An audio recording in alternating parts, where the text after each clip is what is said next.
Silent గా కూర్చోవాలి, అనవసరంగా బయటికి పోవద్దు, మీ పిల్లలతో కూడా ఆటలాడవద్దండి. అత్యవసరం పరిస్థితులు బయటకు తీసుకెళ్ళండి. ఎందుకంటే దేవుని అసలు మనం భయము భక్తితో శ్రమతో కూర్చున్నప్పుడు మనతో మాట్లాడతారు. మూడవ పాట పాడిన తర్వాత లాస్ట్ 2 సినిమా పాడినప్పుడు అందరూ లేచి నిలబడాలి, లైన్లో కూర్చోండి. మీ బైబిల్ మీకు కాకుండా ఎవరు తెలుసాయే సయ్యా చెబుతానే రోవినయ్యా ఎరడి వేగక కొలపడి వాసి సజన బహుమయ్యా సజన బహుమయ్యా దేవాది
లేవియా కాండము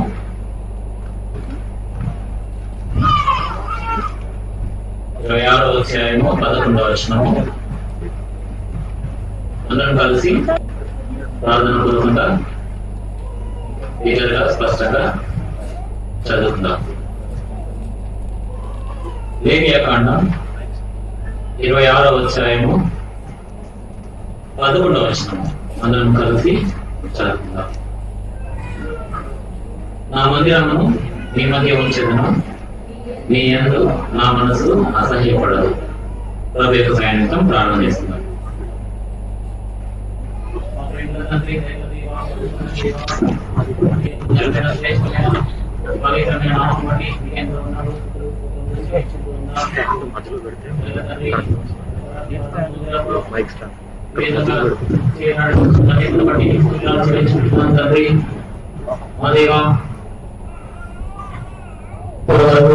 పాడగలిగినటువంటి పాటలన్నింటిని బట్టి స్తోత్రాలు. తండ్రి ఎక్కడైతే మీ నవం పేరిట కూడి ఉంటారు వారి మందిరం అని చెప్పారు. ప్రభు యొక్క సమయంలో కూడా అదృశ్యమైన దేవుడుగా మీరు మా మందిరం అందుకే స్తోత్రాలు. పరిశుద్ధాత్మ సంచారం మీరు మా మందిరం పూర్తిగా మీకు ఎంతో స్తోత్రములు చెల్లించుకుంటున్నా. ఒక గొప్ప ఉద్దేశంతో ఏక స్థలంలో మీరు స్థాపించినటువంటి ఏక సజీవ సంఘం బట్టి ఎంతో స్తోత్రములు చెల్లించుకుంటున్నాం. మీ గురించి మీ సన్నిధిని ప్రేమించి చేయవలసినటువంటి ఈ శ్వాసందరిని బట్టి మీకు స్తోత్రాలు చెల్లించుకుంటున్నాను. ఎవరికి రాలేకపోయినారో, ఎవరైతే ఆన్లైన్ లో అటెండ్ అవుతున్నారో వారిని కూడా జ్ఞాపకం చేస్తున్నాండి. మీ యొక్క సన్నిధిని వారికి సమృద్ధిగా దయచేయవలసిందిగా ప్రార్థన చేస్తున్నాను. మీ ఒక్కరే ప్రతి ఒక్కరి హృదయాన్ని ఎరిగినటువంటి దేవుడు, వారి యొక్క తలంపులు, ఊహలు, ఆలోచనలన్నీ మీరు ఎరిగినటువంటి దేవుడు. కనుకనే వారి దాకాన్ని అనుసరించి వారు ఉన్న ప్రతి ఒక్కరితో ఈ యొక్క సాయంకాలం మీరు మాట్లాడవలసిందిగా ప్రార్థన చేస్తున్నాం. ఈ సమయంలో ఇంకా ఎవరైతే మారు మనసు రక్షణ చేయలేకుండా ఉన్నారు వారిని మీకు ప్రార్థన చేస్తున్నాం. వారి రక్షణ కొరకు తీర్మానం చేయడానికి సాయం చేయండి. ఎవరైతే ఆత్మీయంగా విచారణ ఉన్నారు అటువంటి వారు కూడా ఆత్మీయంగా పుట్టుకోవడానికి మీ సాయం గ్రహించండి. మాకు అనేకులు రక్షణ పొందుతున్న మార్గం పొందకుండా విశాల మార్గం కూడా వారు వెళ్ళిపోతున్నారు, నాశన మార్గం కూడా వారు వెళ్ళిపోతున్నారు. కనుక వారి మీద కూడా ప్రార్థన చేస్తున్నాం. ఈ యొక్క మైక్ ద్వారా ఎవరైతే వాక్యాన్ని వినాయించినారో వారి హృదయాంతరంగాల్లో వీరి కోరుకైనటువంటి కార్యమును జరిగించవలసిందిగా ప్రార్థన చేస్తున్నాం. అయ్యా మీ నన్ను మీ చట్టం పరచండి, మీ రక్తం చేత కడగండి, పవిత్రపరచండి, పరిశుద్ధపరచండి. పవిత్రమైనటువంటి పాత్రగా ఏ సన్నిధిలో వాడుకొని మహిమ పొందవలసిందిగా మేము మొదలుపెడుతున్నాం. అధికార శక్తులన్నింటినీ యేసుక్రీస్తు వారి బలమైన శక్తిగా నామను గర్వించి బంధించి అగాధంలో ప్రదర్శిస్తున్నాం. దైవ తండ్రి మీ సాయం గ్రహించండి. నేను జ్ఞాపకం చేసుకుందామని ఏడు నుంచి ఒక కాలం ఆశిస్తూ మా ప్రభుత్వ క్రియాక్షకుడైన యేసుక్రీస్తు వారి నామం పేరిట ప్రార్థించి స్తుతించి వేడుకుంటున్నాం తండ్రి.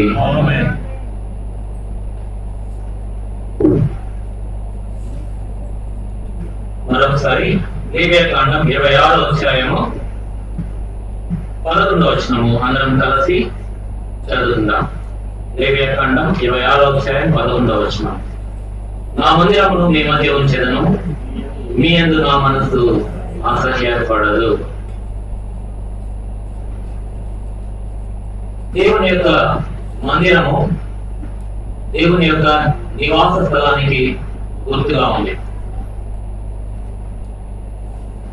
మనం పాత నిబంధన గ్రంథం నుంచి అంటే ఆది కాండం నుంచి ప్రకటన గ్రంథం వరకు మనం బైబిల్ అంతా కలిసి చూసినట్లయితే దేవుడు మనుషులతో నివాసం చేయాలని కోరుతూ ఉన్నాడు. దేవునికి పరలోకం ఉంది, కోటాను కోట్ల దేవతలు ఉన్నారు, పెద్దలు ఉన్నారు, శరాపులు ఉన్నారు, ఎరువులు ఉన్నారు.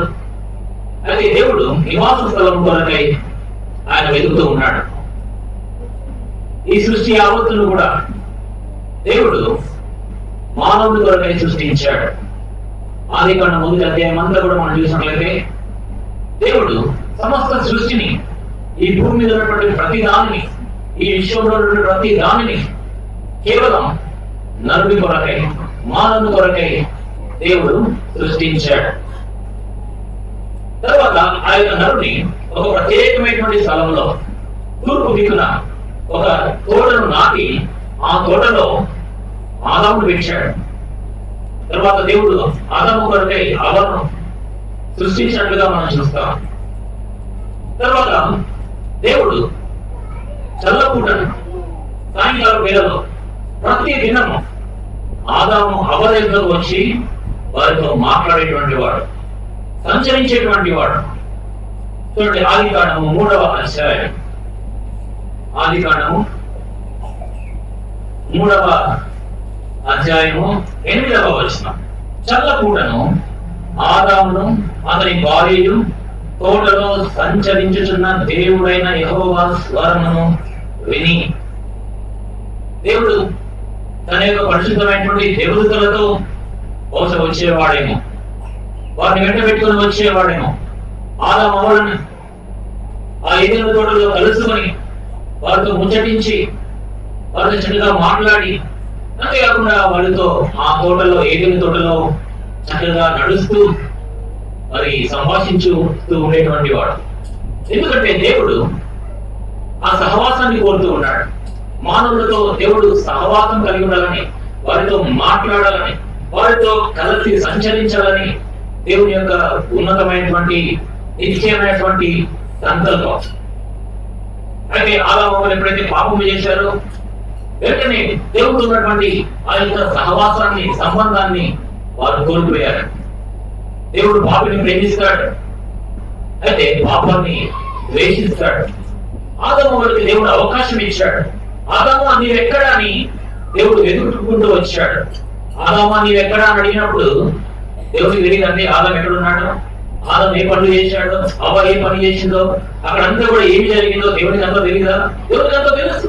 బహుశా ఆదాము అవ్వ వారు ముందుకు వచ్చి దేవా మేము పాపము చేశాం, నీ ఆజ్ఞను అతిక్రమించాం అని బహుశా వారు ఒప్పుకున్నట్లయితే బహుశా చరిత్ర బహుశా వేరుగా ఉండేదేమో.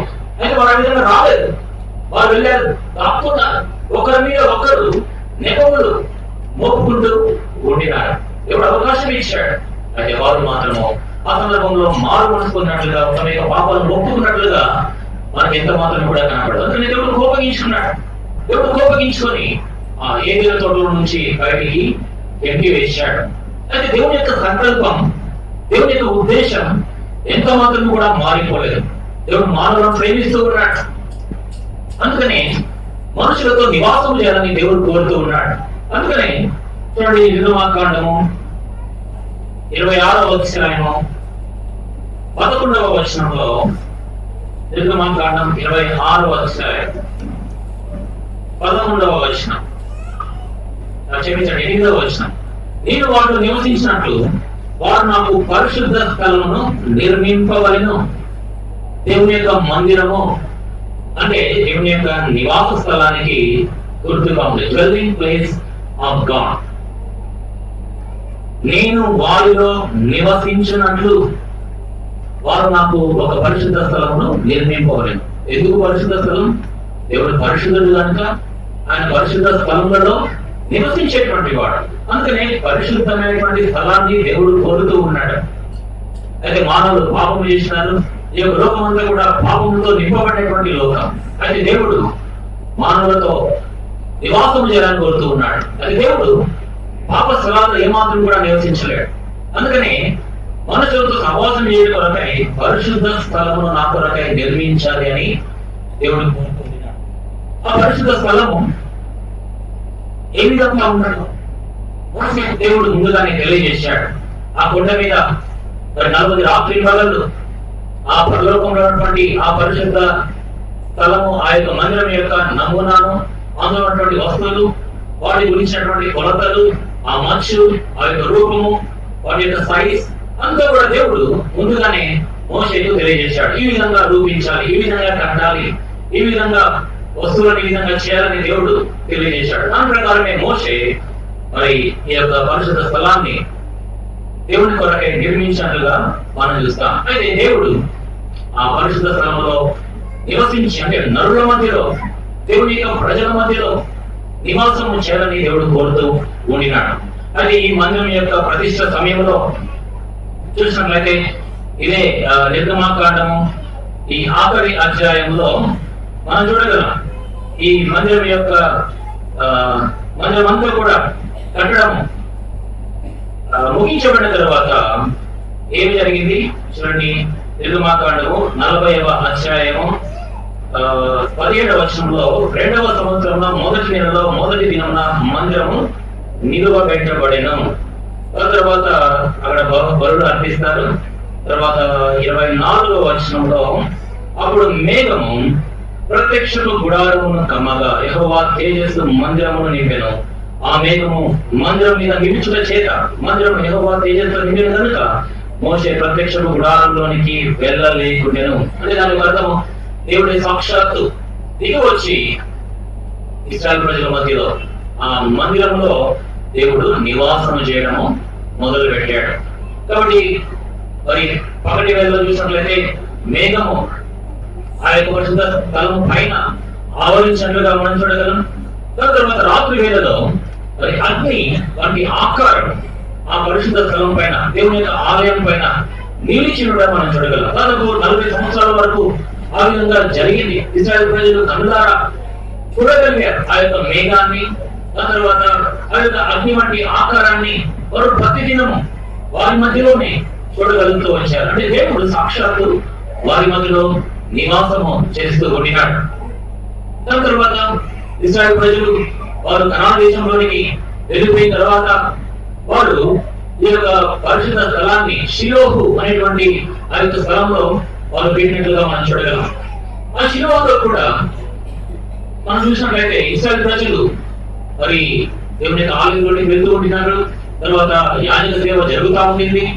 అయితే రాను దినాలు గడిచే కొలది న్యాయపద్ధతుల గ్రంథంలో మనం చూడగలం ఎన్ని పర్యాయములు ఇశ్రాయేలు ప్రజలు దేవుడికి విరోధంగా తిరుగుబాటు చేసినా మనం చూడగలం.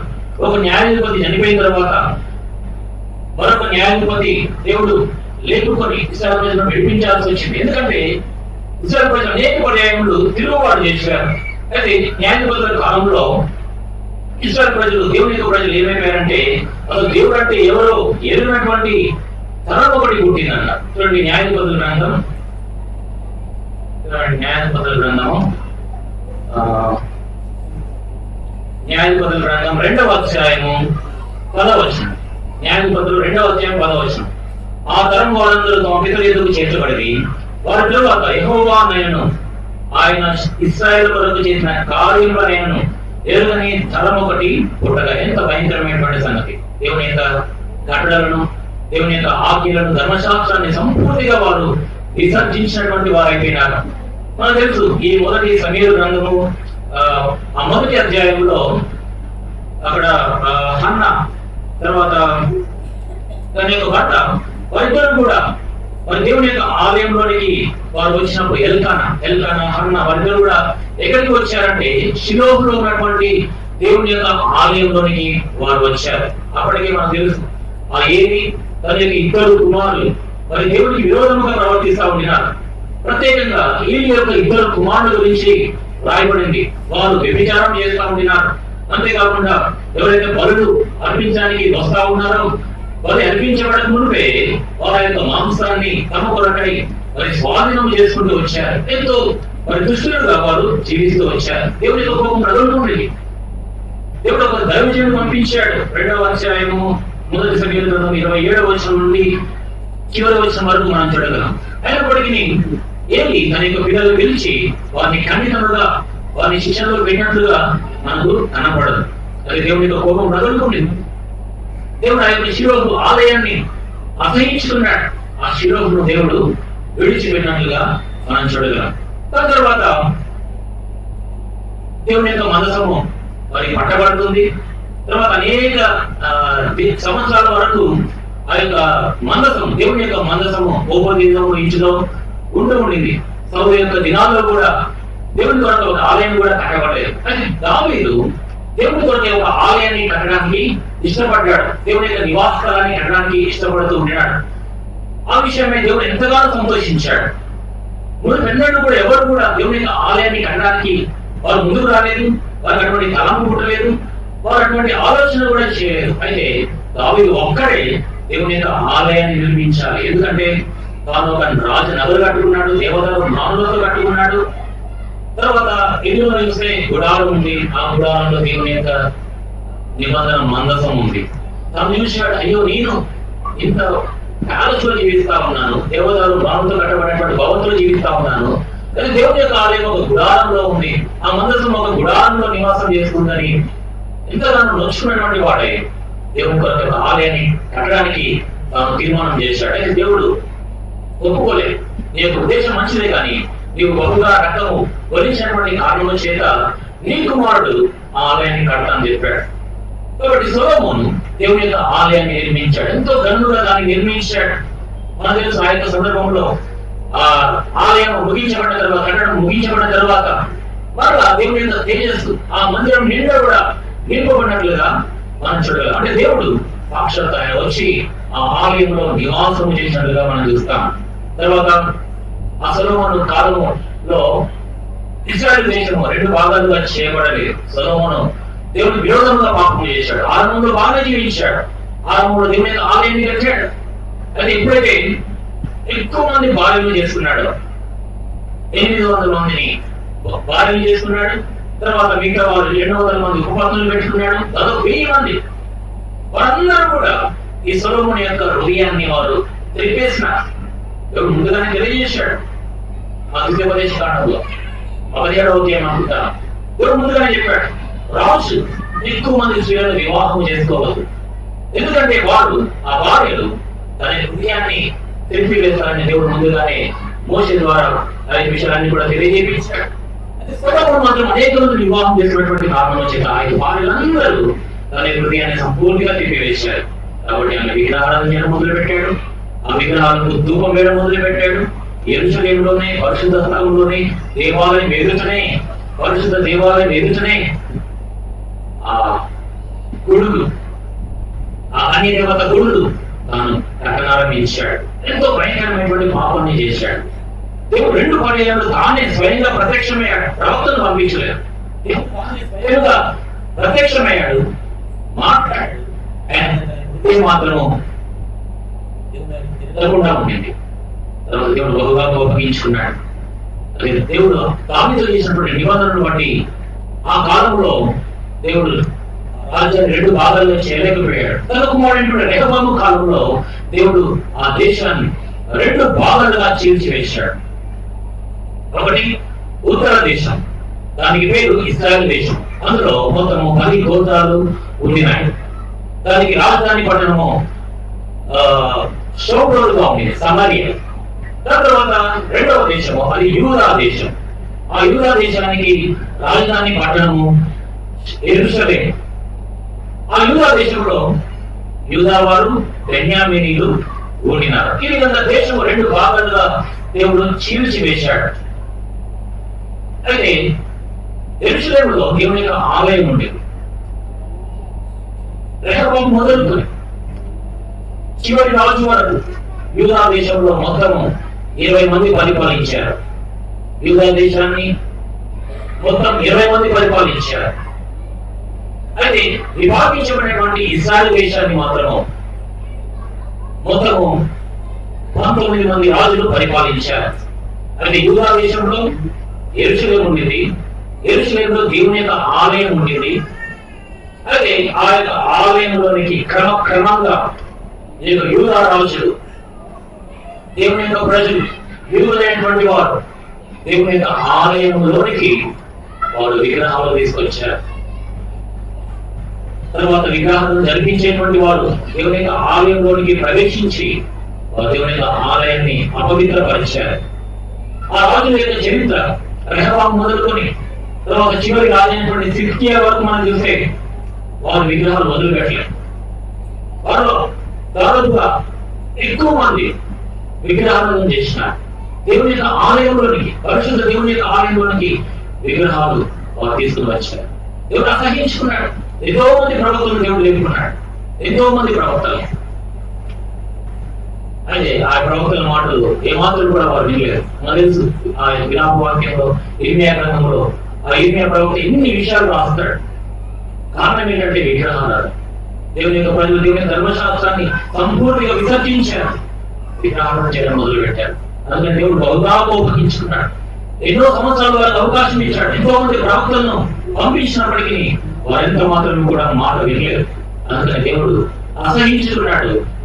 తర్వాత ఆ యొక్క ఆలయాన్ని దేవుడే స్వయంగా సంపూర్తిగా కాల్చివేయించాడు. దేవుడు బబులోను రాజైనటువంటి నెబుకద్నెజరు రప్పించాడు. యూదులను, బెన్యామీనీయులను, మిగిలినటువంటి వారందరినీ కూడా బబులోను చెరలోకి పంపించాడు. సంపూర్తిగా ఆ యొక్క దేశాన్ని దేవుడు కాలు చేయించాడు. దేవుని యొక్క ఆలయాన్ని సంపూర్తిగా దేవుడు కాల్చివేయించాడు, అగ్ని చేత కాల్చివేయించాడు. అందులో ఉన్నటువంటి ఉపకరణాలన్నీ కూడా, దేవుని ఆలయం వస్తువులన్నీ కూడా వారి బబులోను రాజు ఆ బబులోనులోనికి తీసుకొని వెళ్ళి అక్కడ ఉంచినట్లుగా మనం చూస్తాం. అక్కడ కూడా దేవుడు దాని యొక్క ఆలయాన్ని అక్కడ విసర్జించినట్లుగా చూస్తాం. అయితే యూదులు బబులోను దేశంలో చెరగా 70 సంవత్సరాలు వారు చెరగా ఉండినారు.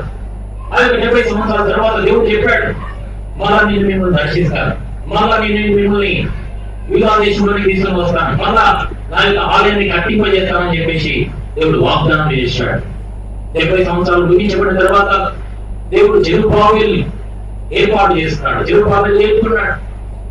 తర్వాత అనేక మంది ప్రవక్తలు లేపుకున్నాడు. వారందరినీ కూడా తీసుకుని వచ్చి దేవుని యొక్క ఆలయాన్ని కట్టింపజేయించాడు. ఆ యొక్క మనం చూడగలం యెషయా గ్రంథంలో కావచ్చు, తర్వాత హగ్గయి గ్రంథము, తర్వాత జకర్యా గ్రంథంలో మనం చూడగలం. వారు వచ్చి దేవుని యొక్క ఆలయాన్ని వారు నిర్మించారు. నెహెమ్యా వచ్చి యెరూషలేము యొక్క ప్రాకారాలను ఆయన కట్టినట్టుగా మనం చూస్తాం. దేవుని యొక్క ఆలయము మరలా కట్టబడి దేవుని యొక్క వాగ్దానాన్ని బట్టి తర్వాత ఇశ్రాయేలు ప్రజలు మరలా పాపం చేశారు. తర్వాత ఆ యొక్క ఆలయం కూడా కూలద్రోయబడింది, అది కూడా కాల్చివేయబడింది. దాని తర్వాత హేరోదు రాజు, మనం కొత్త నిబంధనలు మనం చూస్తాం, హేరోదు రాజు కట్టించినటువంటి ఆలయం, ఆ యొక్క ఆలయం దాదాపు 46 సంవత్సరాల కంటే ఎక్కువ సంవత్సరాలు వారు తీసుకొని కట్టారు. చాలా సంవత్సరాల వరకు కట్టారు. వాళ్ళంటే 46 సంవత్సరాల వరకు ఈ ఆలయం కట్టింది అని చెప్పేసి యేసుక్రీస్తు మాట్లాడతారు. హేరోదు కట్టించాడు, ఒక అన్యరాజు దేవుని యొక్క ఆలయాన్ని కట్టించాడు. ఆ యొక్క ఆలయ కాలంలోని ప్రభువైన యేసుక్రీస్తు తాను యొక్క భూమి మీద పరిచయం చేసినట్లుగా మనం చూస్తాం. అయితే దేవుని యొక్క మందిరము అది నివాస స్థలంగా ఉంది. అయితే తర్వాత ప్రభువైన యేసుక్రీస్తు చెప్పాడు, శిష్యులు ఒక దినం వచ్చి ప్రభువా యొక్క ఆలయం ఏ విధంగా కట్టబడిందో చూడు, ఈ రాళ్ళు చూడు, ఈ యొక్క స్తంభాలు చూడని చెప్పేసి వాళ్ళు వివరిస్తా ఉంటే ప్రభువైన యేసుక్రీస్తు అన్నాడు, రాతి మీద రాయి ఉండకున్నట్లు ఈ యొక్క ఆలయం సంపూర్తిగా కూలద్రోయబడుతుందని దేవుడు ప్రభువైన యేసుక్రీస్తు తెలియజేశాడు. ప్రభువైన యేసుక్రీస్తు తెలియజేసినట్లుగానే క్రీస్తు శకం దాదాపు 70 సంవత్సరంలో ఆ యొక్క ఆలయం రాతి మీద రాయి ఉండకుండా సంపూర్తిగా కూలద్రోయబడింది. ఆ యొక్క ఆలయం అప్పటి నుంచి క్రీస్తు 70వ సంవత్సరం మొదలుకొని ఇప్పటి వరకు కూడా దేవుని యొక్క ఆలయము యెరూషలేములో ఇశ్రాయేలు దేశంలో ఇప్పటి వరకు కూడా లేదు. అది ఇశ్రాయేలు ప్రజలు వారు సమకూర్చబడతా ఉన్నారు. 1947-48 సంవత్సరం వరకు కూడా ప్రపంచ పటంలో ఇశ్రాయేలు దేశము కనుమరుగైపోయింది. లేదు, క్రీస్తు 70 సంవత్సరం మొదలుకొని 1948 సంవత్సరం వరకు ప్రపంచ పటంలో ఇశ్రాయేలు దేశం లేదు. అది చాలా మంది ప్రశ్నించారు, దేవుని యొక్క వాగ్దానాలు ఏమైపోయినాయి, మరలా దేవుని యొక్క ఆలయం కట్టబడుతుందని దేవుని యొక్క వాక్యంలో రాయబడింది కదా, ప్రభువైన యేసుక్రీస్తు తిరిగి వస్తాడని. తర్వాత మరి హేయ పురుషుడు, ఆశీర్వదమైనటువంటి హేయ పురుషుడు, పాప పురుషుడు వాడు వచ్చి దేవుని యొక్క ఆలయంలో పరిశుద్ధ స్థలంలో వాడు కూర్చోవాలి కదా. ఎక్కడుంది పరిశుద్ధ స్థలం, ఎక్కడుంది యెరూషలేము, ఎక్కడుంది ఇశ్రాయేలు దేశం అని చెప్పి చాలా మంది ప్రశ్నిస్తా ఉన్నారు.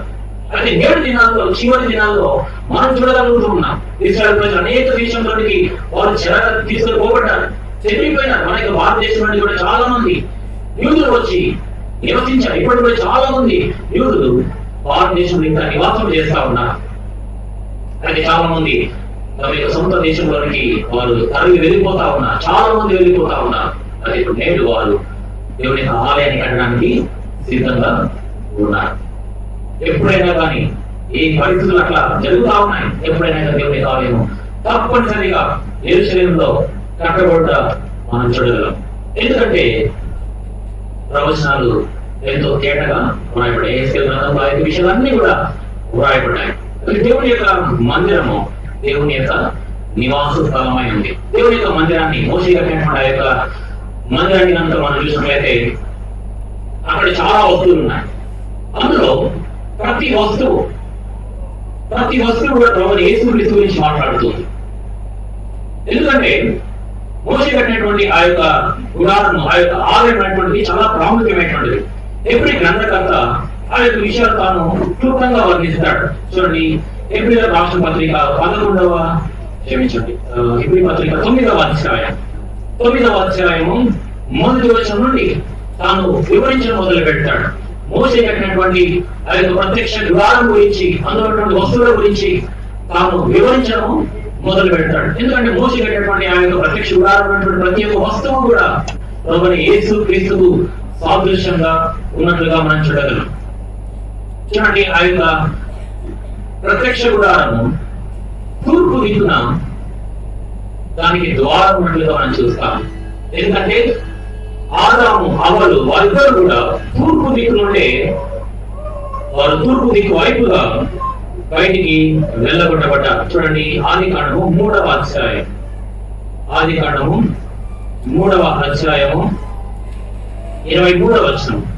దేవుడైన యెహోవా అతడు ఏదెను నుండి తీయబడినో దాన్ని సేద్యపరచుటకు ఏదెను తోట నుండి అతన్ని పంపివేసాను. అప్పుడు ఆయన ఆదామును వెళ్ళగొట్టి ఏదెను తోటకు తూర్పు దిక్కున కెరూబులను జీవ వృక్షమునకు మార్గమును కాచుల నిలువడు తిరుగుచిన కట్ట జ్వాలను నిలవబెట్టాను. ఇక్కడ ఏదెను వనానికి తూర్పు దిక్కున కెరూబులను దేవుడు తెచ్చాడు. దేవుని యొక్క ఆలయం యొక్క ద్వారము. ఆ దేవుని యొక్క ఆలయానికి ఎవరైనా వెళ్ళాలి అంటే మొట్టమొదట అక్కడ ద్వారం ఉంటుంది. ఆ యొక్క ద్వారము ఏ దిక్కులో ఉంది అంటే అది తూర్పు దిక్కున ఉంది. దేవుని యొక్క ఆలయం పరిశుభ్రంలో కట్టబడినటువంటి ఆ యొక్క ఆలయం కావచ్చు, దాని తర్వాత మోసి కట్టినటువంటి ప్రత్యక్ష గుడారం కావచ్చు. ఆలయంలో ఎవరైనా వెళ్ళాలి అంటే మొట్టమొదట ఆవరణ కనబడు, ఆ యొక్క ఆ ద్వారం కనబడుతుంది. ఆ యొక్క ద్వారము తూర్పు దిక్కున వేయబడింది. మొట్టమొదటి ఆ యొక్క ద్వారం ప్రభుని యేసుక్రీస్తుకు గుర్తుగా ఉన్నాడు. ఎందుకంటే యోహాను సువార్త 14వ అధ్యాయం చూడండి. యోహాను సువార్త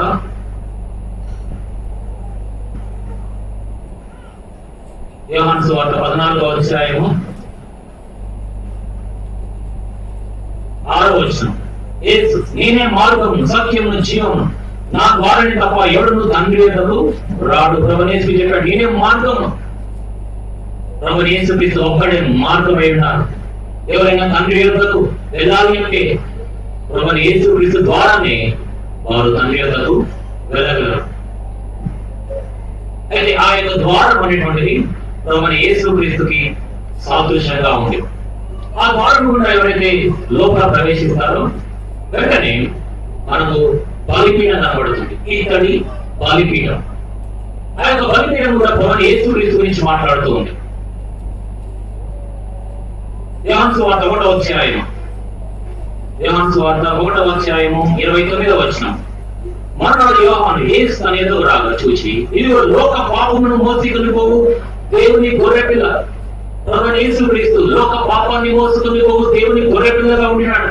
ప్రభువైన యేసుక్రీస్తు ఈ లోకానికి ఎందుకు వచ్చాడంటే లోకంలో పాపం అంతటిని కూడా తాను మోయడానికి ఈ లోకానికి దిగి వచ్చాడు. కాబట్టి ఆ యొక్క ఇతడి బలిపీఠం ప్రభువైన యేసుక్రీస్తు గురించి మాట్లాడుతుంది. మొదటి కొరింథీ పత్రిక 5వ అధ్యాయం, కొరింథీయులకు రాసిన మొదటి పత్రిక 5వ అధ్యాయము 7వ వచనం. మీరు పులిపిండి లేని వారు కనుక ప్రథముతౌటకై ఆ పాతమైన పులిపిండిని తీసి పారవేడి, ఇంతేగాక క్రీస్తులను మన పస్కా పశువు వధింపబడిన ప్రభువైన యేసుక్రీస్తు పస్కా పశువు వలె తాను వధింపబడ్డాడు. ప్రభువైన యేసుక్రీస్తు పస్కా పశువుగా తాను చిత్రీకరించబడ్డాడు. ప్రభువైన యేసుక్రీస్తు దేవుని గొర్రెపిల్లగా ఈ లోకానికి వచ్చాడు. ఎందుకొరకంటే నీ కొరకై నా కొరకై ఆ శిలువలో ప్రాణం పెట్టడానికి కొరకై రక్తాన్ని కార్చి నిమిత్తమై ప్రభువైన యేసుక్రీస్తు ఈ లోకానికి ఆయన దిగి వచ్చాడు.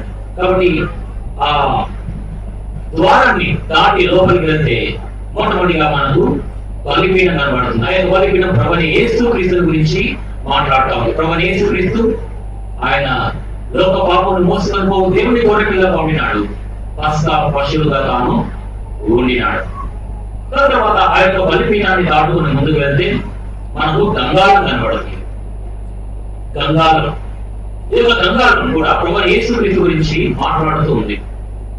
ప్రభువైన యేసుక్రీస్తు అన్నాడు చూడండి. యోహాను సువార్త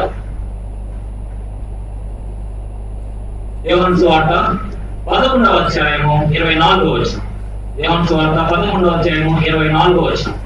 మార్త ఆయనతో అంత్యదినమున పునరుద్ధానము లేచని ఎరుగున్నాను. 25వ వచనం. అందుకే యేసు పునరుద్ధానము జీవము నేనే, నా యందు విశ్వాసించువాడు చనిపోయినను బ్రతుకును, పునరుద్ధానము జీవము నేనే. ఆయన రిజరక్షన్ అండ్ లైఫ్ అని ప్రభువైన యేసుక్రీస్తు అన్నాడు. ప్రభువైన యేసుక్రీస్తు పునరుద్ధానము జీవమునై ఉన్నాను. ఆయన గంగాళము పునరుద్ధానం గురించి జీవం గురించి మాట్లాడుతూ ఉంది. చూడండి, ఎవరైతే ప్రభువైన యేసుక్రీస్తు ఎదురుకు వస్తారో అటువంటి వారు మొట్టమొదట ప్రభువైన యేసుక్రీస్తును విశ్వాసం ఉంచుతారు. తర్వాత ప్రభువైన యేసుక్రీస్తు రక్తంలో వారు కడగబడతారు. బలిపీఠం దాని గురించి మాట్లాడుతూ ఉంది. ఆ బలిపీఠం పైన రక్తం ఉంటుంది. ఆ యొక్క రక్తము వలన ఎవరైనా కానీ పాప విముక్తి పొందగలరు, నీతి మంతులుగా తీర్చబడగలరు. ఆ యొక్క బలిపీఠం ద్వారానే ఎవరైనా కానీ నీతి మంతులుగా తీర్చబడరు. ఎవరైతే నీతి మంతులుగా తీర్చబడతారో వెంటనే వారు బాప్తిసము తీసుకోవాల్సినటువంటి వారు. ఈ యొక్క గంగాళం దాని గురించి మాట్లాడుతుంది. అది ఇత్తడితో చేయబడినటువంటి గంగాళం. ఆ గంగాళంలో నీళ్లు పోస్తారు. ఆ యొక్క గంగాళం నీళ్లు పోస్తారు. యాజకుడు అహరోను సంతతి వారు ఎప్పుడైతే బలిపీఠం మీద బలు అర్పించాలంటే మొట్టమొదట వారి యొక్క చేతులు, వారి యొక్క కాళ్ళు, వారి యొక్క ముఖము సంపూర్తిగా శుభ్రపరుచుకున్న పిమ్మటే వారు ఆ యొక్క బలిపీఠం మీద వాళ్ళు అర్పించడానికి అర్హులు. తర్వాత వారు ప్రత్యక్ష గుడారంలోని అంటే ఆ పరిశుద్ధ స్థలంలోని ప్రవేశించాలి అంటే తప్పనిసరిగా మరలా వాళ్ళు ఆ కాలు చేతులు అడుకొని ఆ బంగారు నీళ్ళను తీసుకొని కాలు చేతులు అడుకొని లోపల ప్రవేశించేటువంటి వారు. ఈ యొక్క గంగారము బాప్తిజం గురించి మాట్లాడుతుంది. బాప్తిజం గురించి మాట్లాడుతాం. ఈ బాప్తిజం గురించి అప్పసిన పౌలు రోమపత్రిక 6వ అధ్యాయంలో చక్కగా వర్ణిస్తాడు. చూడండి, రోమిలకు రాసిన పత్రిక 6వ అధ్యాయం, రోమపత్రిక 6వ అధ్యాయము 3వ వచనం. క్రీస్తు యేసులోనికి బాప్తిజం పొందిన మనమందరము ఆయన మరణంలోనికి బాప్తిజం పొందించమని మీరు ఎరుగరారు. కాబట్టి తండ్రి మహిమ వలన క్రీస్తు మృతులోని ఎలాగో లేకపోయినా అలాగే మనము నూతన జీవం పొందిన వారమై నడుచుకున్నట్లు మనము బాప్తిజం వలన మరణంలో పాలు పొందులకాయి ఆయనతో కూడా పాతి పెట్టబడితే. ఇక్కడ పునరుద్ధానం మనకు కనబడుతుంది. ప్రభువు యేసుక్రీస్తు ఆయన మరణించాడు, సమాధి చేయబడ్డాడు, ఆయన 3వ దినాన పునరుద్ధానుడై లేచాడు. మనం కూడా ప్రభువు యేసుక్రీస్తు విశ్వాసం ఉంచగానే ఈ యొక్క స్థితి మనకు కనబడుతుంది. ఎవరైతే బాప్తిజం తీసుకుంటారో చూడండి, బాప్తిజం ఇచ్చేటప్పుడు ఏం జరుగుతుంది? నీళ్ళలో సంపూర్తిగా ముంచేస్తారు. అంటే సంపూర్తిగా వారు పాతి పెట్టబడినటువంటి వారు.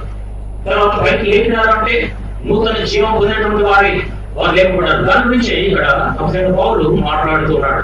మనమును నూతన జీవం పొందిన వారమే నడుచుకున్నట్లు మనము బాప్తిజం వలన మరణంలో పాలు పొందుటకై ఆయనతో కూడా పాతి పెట్టబడితిని. బాప్తిజం దాని గురించి మాట్లాడతాం. మనం ప్రభువు యేసుక్రీస్తు వారితో పాటు పాతి పెట్టబడ్డాం. తర్వాత ప్రభువు యేసుక్రీస్తులో మనం లేపబడినటువంటి వారు. చూడండి, కొలస్సీలకు రాసిన పత్రిక 3వ అధ్యాయం, కొలస్సీ పత్రిక 3వ అధ్యాయము 1వ వచనం. మీరు క్రీస్తులో కూడా లేపబడిన వారైతే పైన వాటిని వెదకుడి. క్రీస్తులో కూడా మనం లేపబడ్డాం. మొట్టమొదట క్రీస్తులో కూడా పాతి పెట్టబడ్డాం. తర్వాత క్రీస్తులో కూడా లేపబడినటువంటి వారు. దీని గురించి ఇదే కొలస్సీ పత్రిక 2వ అధ్యాయము 12వ వచనంలో మనం చూద్దాం. చూడండి, కొలస్సీ పత్రిక 2వ అధ్యాయం 12వ వచనం.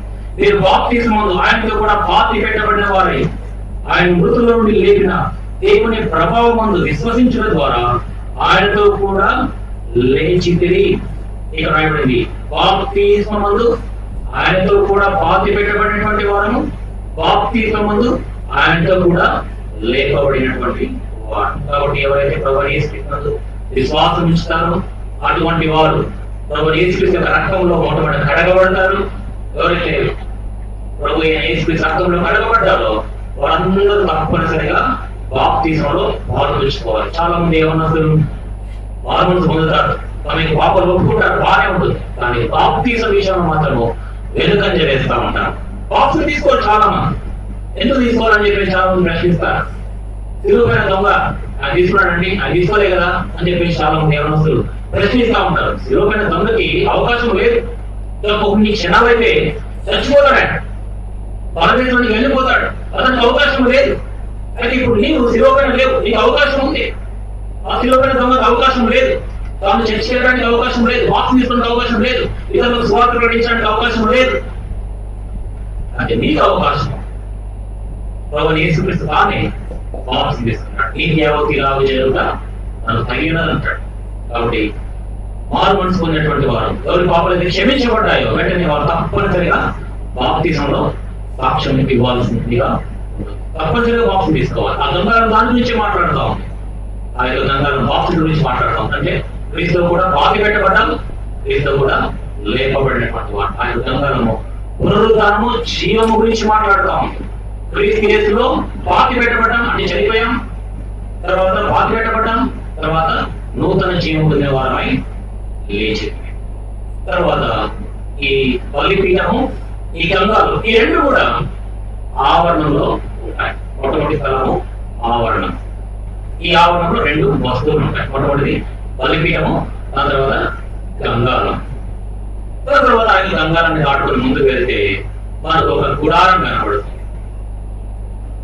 ఆ గుడారంలో రెండు భాగాలు ఉంటాయి. ఆ గుడారంలో మొట్టమొదటి భాగం పేరు పరిశుద్ధ స్థలం. ఆ పరిశుద్ధ స్థలానికి కూడా ఒక ద్వారము ఉంటుంది. చూడండి, ఆవరణకు ఒక ద్వారం ఉంది. ఆ ద్వారం కూడా ప్రధాన యేసుక్రీస్తు. తర్వాత ప్రత్యక్ష గుడారం, అంటే ఆ యొక్క గుడారంలో 2 భాగాలు ఉన్నాయి.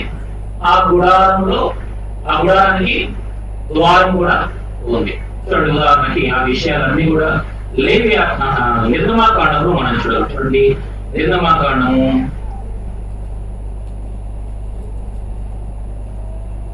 26వ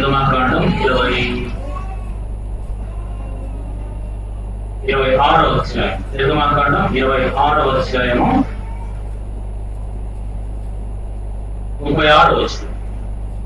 నిర్గమాకాండం 26వ అధ్యాయం 36వ వచనం. మరియు నీల ధూమ్ర రక్త వర్ణములు గల సన్ననాలతో చిత్రకారుని పని అయిన తెరను గుడారపు ద్వారమునకు చేయవలెను. ఆవరణపు ద్వారం గురించి 27వ అధ్యాయము 16వ వచనంలో మనం చూస్తాం. నిర్గమాకాండం 27వ అధ్యాయం 16వ వచనం. ఆవరణపు ద్వారమునకు నీల ధూమ్ర రక్త వర్ణములు గల 20 మూరల తెర ఉండవలెను. అవి పేరిన సన్ననాలతో చిత్రకారుని పనిగా ఉండవలెను. వాటి స్తంభములు 4, వాటి దిమ్మెలు 4. ఇక్కడ ఆవరణపు ద్వారం ఉంది. 26వ అధ్యాయము 36వ వచనంలో గుడారానికి ద్వారం, అంటే పరిశుద్ధ స్థలానికి ఒక ద్వారం ఉంది. ఆ యొక్క ద్వారం కూడా ప్రభువైన యేసుక్రీస్తుకి సాదృశ్యంగా ఉంది. చూడండి, యోహాను సువార్త 10వ అధ్యాయం. యోహాను సువార్త 10వ అధ్యాయము 8వ వచనం. గొర్రెలు పోవు ద్వారము నేనే, నాకు ముందు వచ్చిన వారందరూ దొంగలు దోచుకుని వారు అయినారు. గొర్రెలు వారి ద్వారము వినలేదు. తర్వాత 9వ వచనం కూడా నేనే ద్వారం, నా ద్వారా ఎవరైనా లోపల ప్రవేశించిన వాడు రక్షింపబడిన వాడే మనం చూస్తాం. వాడు ప్రభువైన యేసుక్రీస్తు అక్కడ ద్వారమై ఉన్నారు. ఆ ప్రత్యక్ష గుడారాన్ని, అంటే ఆ పరిశుద్ధ స్థలానికి ద్వారమై ఉన్నారు. ఆ పరిశుద్ధ స్థలంలోనికి ఎవరు ప్రవేశిస్తారంటే కేవలం అహరోను సంతతి వారు మాత్రమే. అహరోను యొక్క కుమారులు మాత్రమే అందులోనికి ప్రవేశించేటువంటి అర్హత ఉంది. మిగతా వారు ఎవరికి కూడా అందులో ప్రవేశించడానికి అర్హత లేదు. ఎందుకంటే యాజకులు సేవ వారు మాత్రమే అందులోనికి ప్రవేశించాలి. ప్రధాన యాజకుడు అందులో ప్రవేశించగలడు. ప్రధాన యాజకుని యొక్క కుమారులు అందులోనికి ప్రవేశించగలరు. చూడండి, ఈ యొక్క గుడారంలో 2 భాగాలు ఉన్నాయని చూసాం. మొట్టమొదటి పరిశుద్ధ స్థలం. ఆ యొక్క పరిశుద్ధ స్థలంలో మొత్తము 3 వస్తువులు ఉన్నట్లు మనకు కనబడుతుంది. 3 వస్తువులు.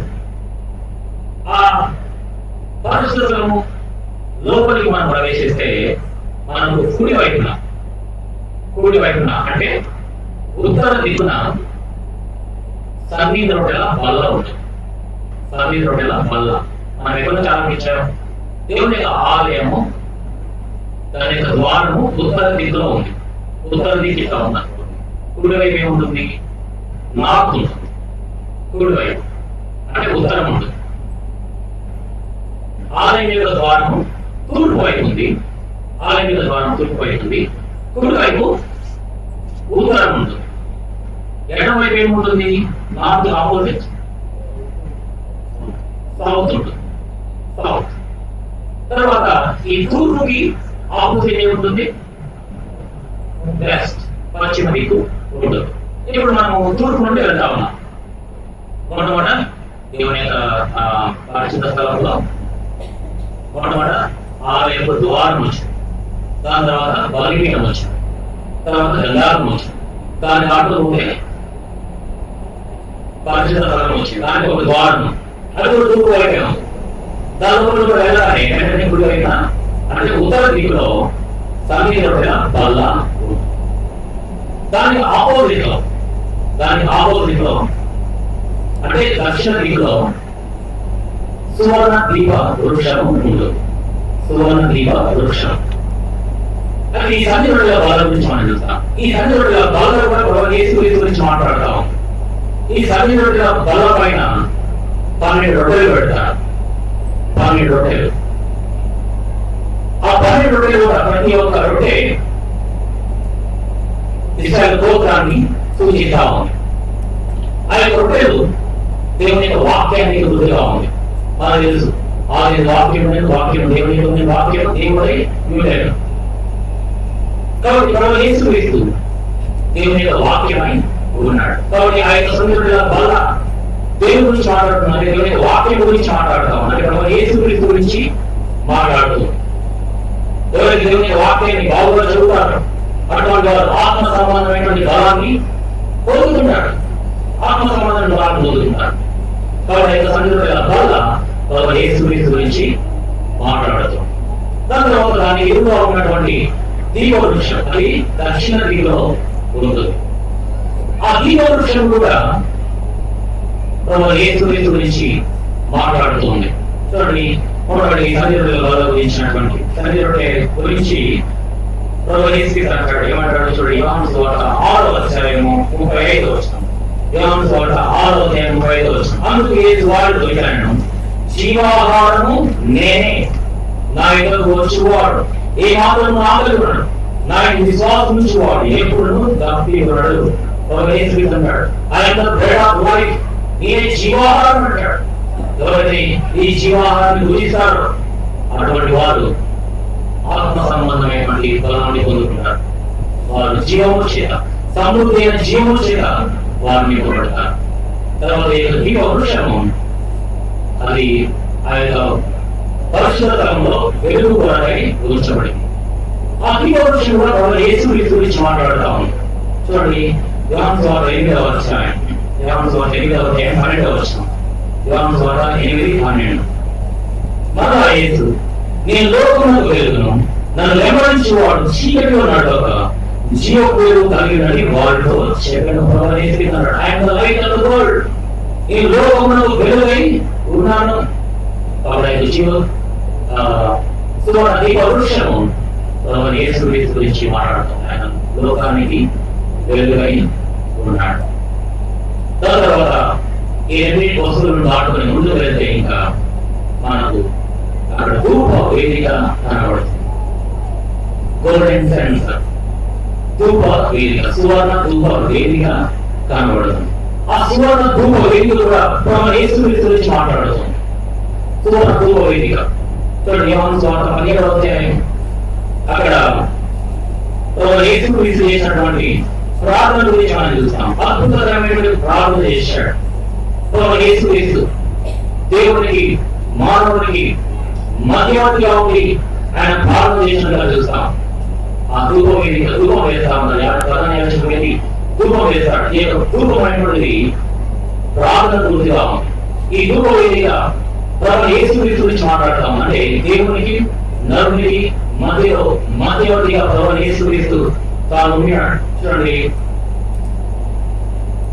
తిమోతి రాసిన మొదటి పత్రిక, తిమోతి రాసిన మొదటి పత్రిక 2వ అధ్యాయం, తిమోతి రాసిన మొదటి పత్రిక 2వ అధ్యాయము 5వ వచనం.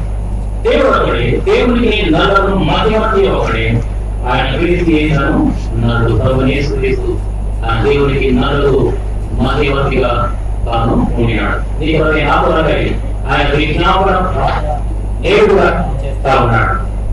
ఆ యొక్క సువర్ణ ధూప వేదిక ప్రభు యేసుక్రీస్తు గురించి మాట్లాడతాం.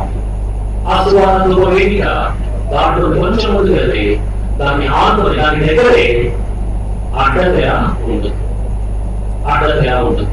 ఆ యొక్క అడ్డతెర గురించి అదే నిర్గమాకాండం 26వ అధ్యాయంలో మనం చూడదు. అది కూడా ఏ విధంగా చేయబడి చూడండి, నిర్గమాకాండం 26వ అధ్యాయం 31వ వచనం. నిర్గమాకాండం 26వ అధ్యాయం 31వ వచనం.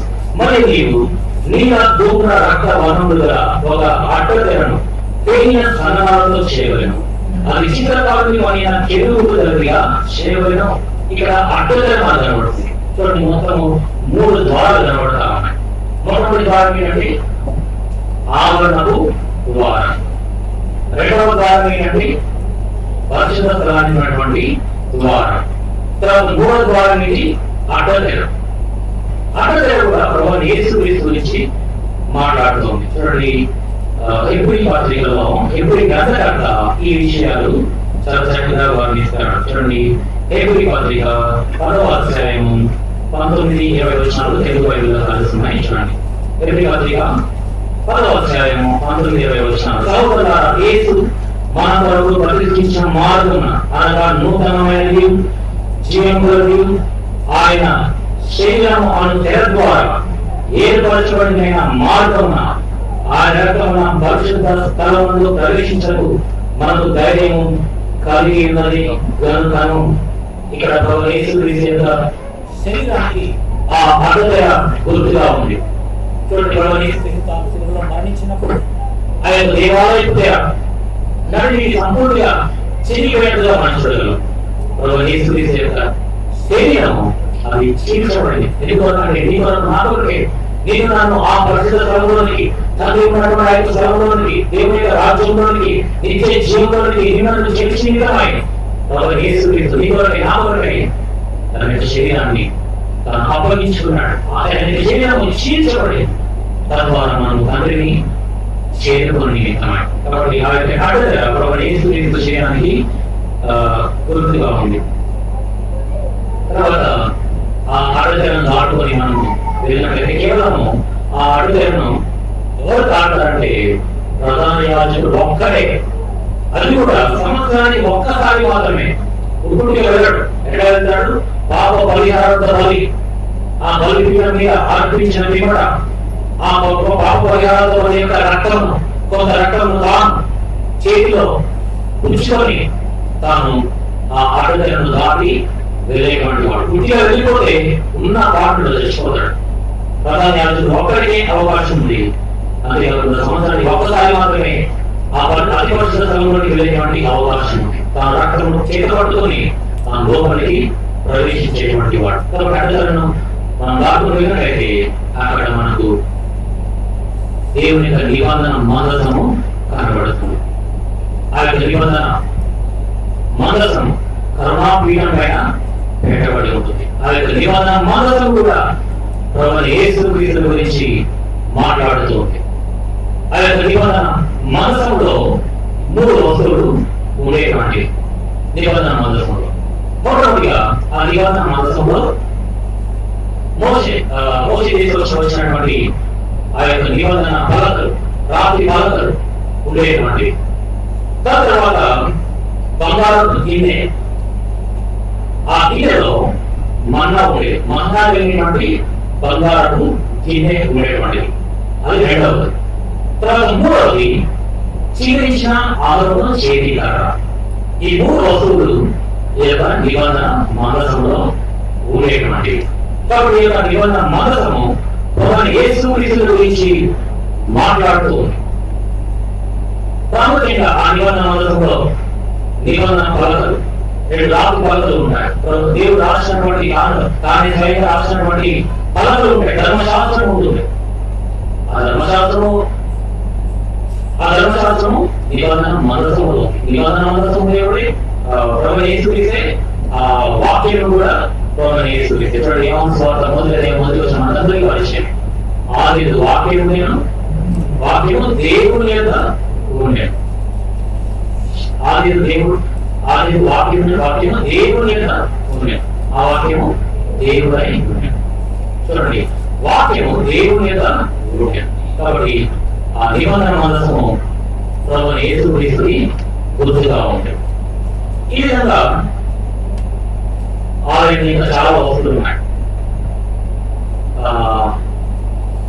పై కప్పులు ఉన్నాయి, తెరలో చేయబడిన పై కప్పు, తర్వాత పలకలు ఉన్నాయి, స్తంభాలు ఉన్నాయి, తాళ్ళు ఉన్నాయి, కొలుపులు ఉన్నాయి, వంపులు ఉన్నాయి. విధంగా చాలా వస్తువులు దేవుని యొక్క ఆలయంలో ఉన్నాయి. అంటే ప్రతి ఒక్క వస్తువు కూడా ప్రభువైన యేసుక్రీస్తు గురించి మాట్లాడుతూ.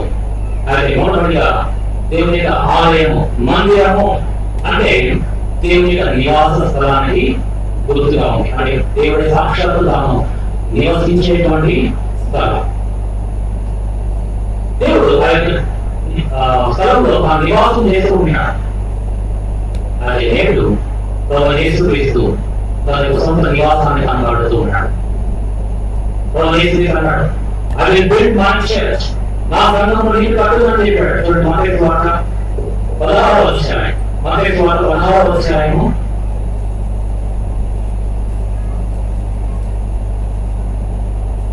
15వ వచనం.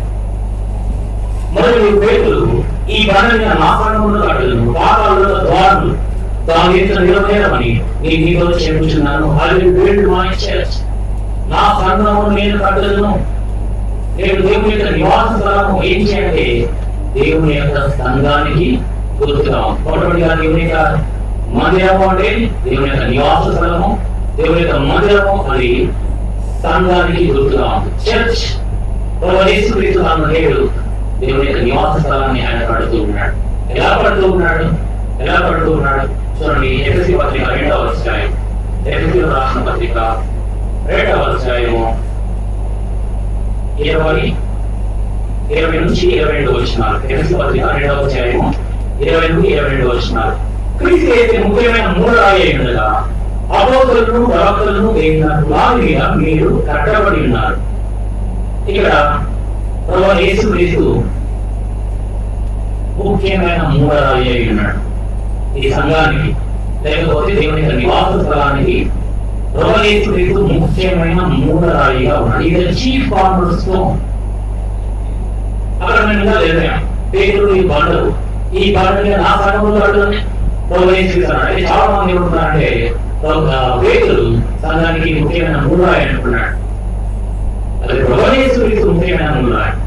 పేతురు కూడా ఒక రాయి, అది ఒక పునాది రాయిగా ఉండినాడు. ఇక రాయబడి అపోస్తలులను ప్రవక్తలను వేసిన పునాది మీద ఇంగ్లీష్లో, ఇండియన్ భాషలో చక్కగా రాయబడి foundation of the apostles and profits.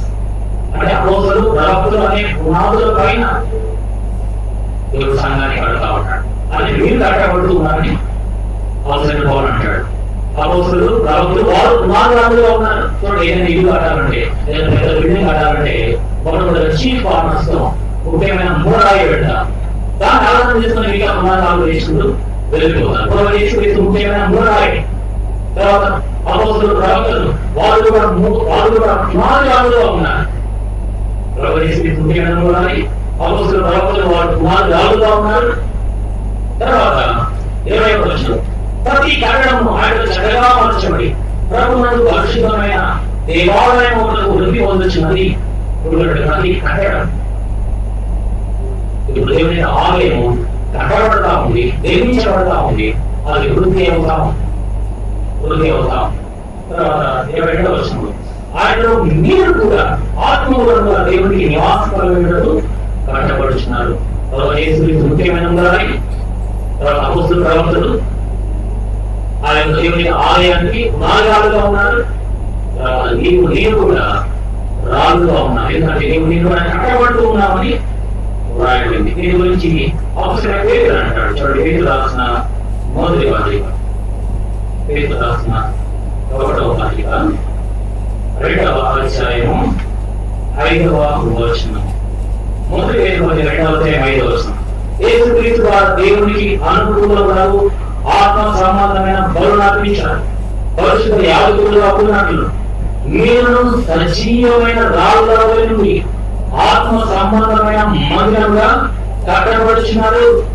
ఇప్పుడు నీవు నేను ఎవరైతే రక్షణ పొందారో, పాల్గొన పొందారో, ఎవరైతే ప్రభువైన యేసుక్రీస్తును విశ్వాసం ఉంచారో, ఎవరైతే ప్రభువైన యేసుక్రీస్తు రక్షణలో కడగబడ్డారో, నీతిమంతులుగా తీర్చబడ్డారో, వారందరూ దేవుని చూసి సజీవమైన రాళ్ళుగా ఉన్నారు. చూడండి, మొట్టమొదటిగా ప్రభువైన యేసుక్రీస్తు ముఖ్యమైన మూలరాయి, చీఫ్ కార్నర్ స్టోన్. అపోస్తలులు ప్రవక్తలు వారు పునాది రాళ్ళు. తర్వాత నీవు నేను ప్రపంచంలో ఎవరైతే రక్షించబడ్డారో, మార్పు పొందారో, వారందరూ కూడా ఆత్మ సంబంధమైనటువంటి రాళ్ళుగా, సజీవమైనటువంటి రాళ్ళుగా వారు ఉన్నారు. ప్రేమైన సహోదరుడు సహోదరి, నీవు మార్పు పొందావా, రక్షణ పొందావా, అట్లయితే నీవు కూడా సజీవమైన రాయిగా చేయబడ్డావు. ప్రభువైన యేసుక్రీస్తు సజీవమైన రాయినటువంటి నిన్ను తీసుకొని దేవుడి యొక్క ఇంటిని కట్టుకుంటా ఉన్నాడు. దాని యొక్క సొంత ఇంటిని, సర్వ విశ్వం ఆయనది, పరలోకమంతా ఆయనది, ఆకాశ నక్షత్రములన్నీ ఆయనవి. అది ప్రభువైన యేసుక్రీస్తు తన యొక్క సంఘాన్ని కడుతున్నాడు, తన యొక్క నివాస స్థలాన్ని ఆయన నిర్మించుకుంటున్నాడు. ఎట్లా నిర్మిస్తున్నాడంటే మనుషుల చేత కట్టబడేటువంటిది కాదు. ఆయన తన యొక్క రక్షించబడినటువంటి విశ్వాసులు ఆ సజీవ రాళ్ళని తీసుకొని ప్రభువైన యేసుక్రీస్తు ఆయన యొక్క నివాస స్థలాన్ని ఆయన కడుతూ ఉన్నాడు. కాబట్టి ఇప్పుడు నీవు నేను దేవుని యొక్క నివాస స్థలముగా చేయబడినటువంటి వారు. మొదటి కొరింథీ పత్రిక 3వ అధ్యాయం, కొరింథీయులకు రాసిన 1వ పత్రిక 3వ అధ్యాయం 1 కొరింథీ పత్రిక 3వ అధ్యాయము 16వ వచనం. మీరు దేవుని ఆలయమై ఉన్నారని, దేవుని ఆత్మ మీలో నివసించున్నారని మీరు ఎరుగుదరా. కాబట్టి నీవు నేను మనమందరం కూడా వ్యక్తిగతంగా దేవుని ఆలయమై ఉన్నాం. తర్వాత సంఘంగా దేవుని ఆలయమై ఉన్నాం. కాబట్టి మీరు దేవుని ఆలయమై ఉన్నారని, దేవుని ఆత్మ మీలో నివసించున్నారని మీరు ఎరుగుదరా. తర్వాత ఇదే మొదటి కొరింథీ పత్రిక 6వ అధ్యాయం 19వ వచనం.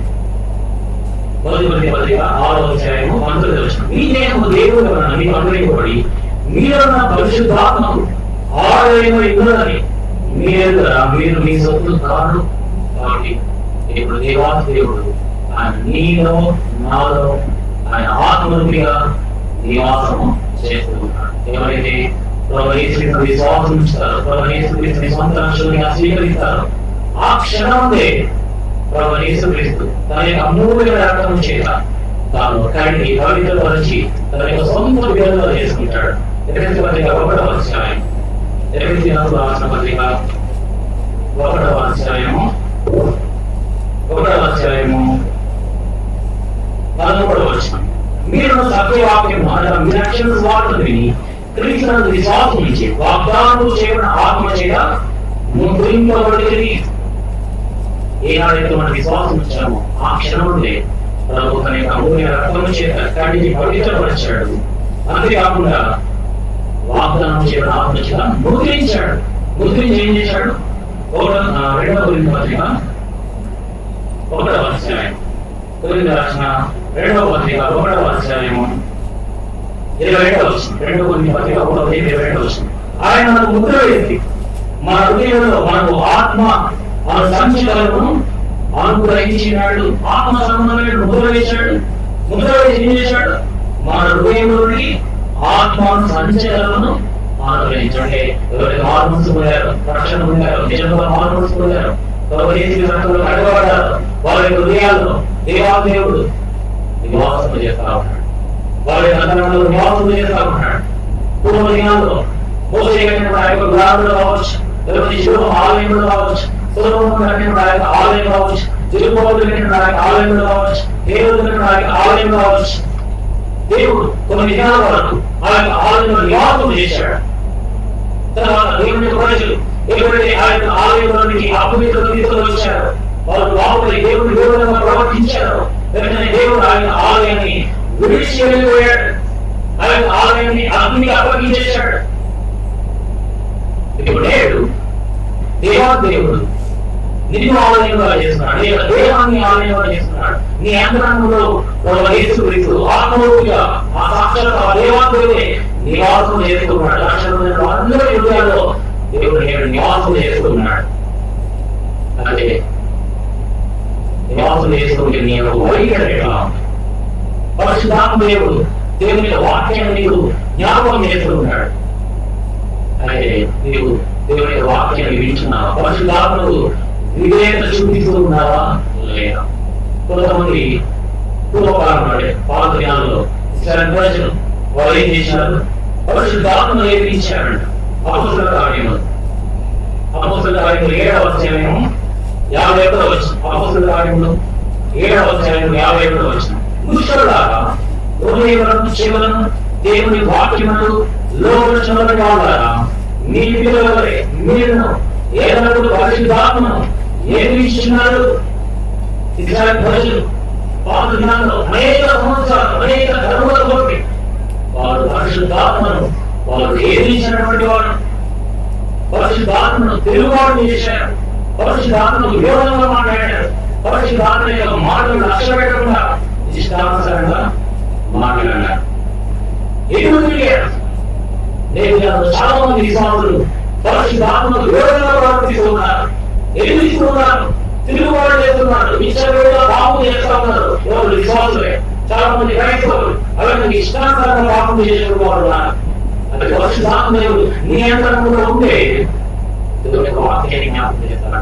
నీ శోధన వచ్చినప్పుడు, టెంప్టేషన్ వచ్చినప్పుడు మెల్లైనటువంటి స్వరాన్ని చేస్తాడు. ఎందుకంటే నీ అంతరంగంలో పరిశుద్ధాత్మ దేవుడు నివాసం చేస్తా ఉన్నాడు. కాబట్టి ఇది చెప్తాడు, వాడు అంటే పాపం చేయదు. ఇది పాపం. పలానా సావాసం చేయదు, లంచం తీసుకోదు, అబద్ధాలు ఉన్నాం, మోసం చేస్తా ఉన్నాం, తప్పుడు సలహాలు వెళ్తా ఉన్నాం, తప్పుడు సంగతులు చూస్తూ ఉన్నాం అనే పరిశుద్ధాత్మ అంతరంగంలో జ్ఞాపకం చేస్తా ఉంటాడు. పరమేశ్వరుడు చెప్పాడు చూడండి, యోహాను సువార్త 14వ అధ్యాయంలో తెలియజేశాడు పరిశుద్ధాత్మ గురించి. యోహాను సువార్త 14వ అధ్యాయము 16వ వచనం. యోహాను సువార్త 14:16. నేను తండ్రిని వేడుకున్నాను, మీరు ఎల్లప్పుడూ ఉంటాయి.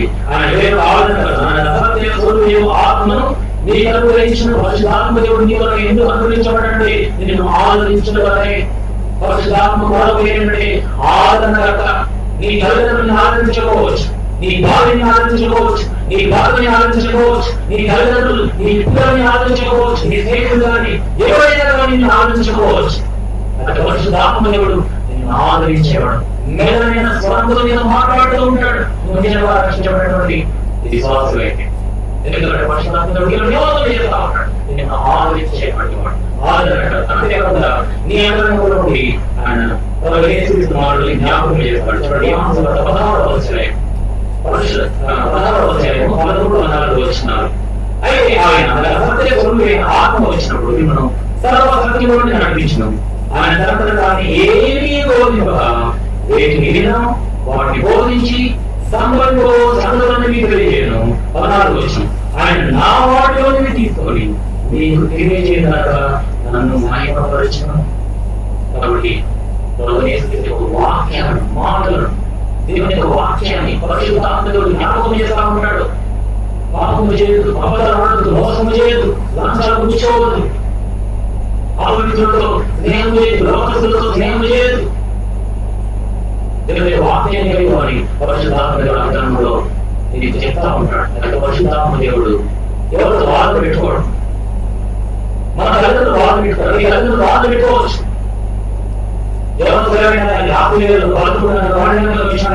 తల్లిదండ్రులు నిజమైనటువంటి విశ్వాసమైనటువంటి తల్లిదండ్రులు తప్పకుండా లోపం చేస్తారు. ఇంకా రాత్రి వాళ్ళు ఎక్కడైనా అని చెప్పేసి చేస్తా ఉంటారు, డిసిప్లిన్ చేస్తా ఉంటారు. అంటే పరిశుద్ధాత్మ దేవుడు ఎవరికైనా కానీ వాదన పెట్టుకోడు. అంటే పరిశుద్ధాత్మ దేవుడు మెల్లైన స్వరాన్ని వినిపింపజేస్తా ఉంటాడు, పాపం చేస్తాం. చూడండి, ఆదికాండం 6వ అధ్యాయం.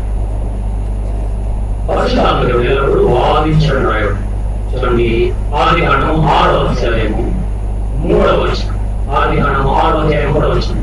అప్పుడు నా ఆత్మ నరులో ఎల్లప్పుడూ వాదించదు. పరిశుద్ధాత్మ దేవుడు జ్ఞాపకం నుండి దేవుని వాక్యాన్ని జ్ఞాపకం చేస్తా ఉంటాడు. కానీ నేను చెప్తాడు, ఎందుకంటే దేవుడు ఆది నుండి కూడా మానవునికి ఫ్రీ విల్ ఇచ్చాడు, స్వేచ్ఛ ఇచ్చాడు, స్వీయ చిత్తాన్ని ఇచ్చాడు.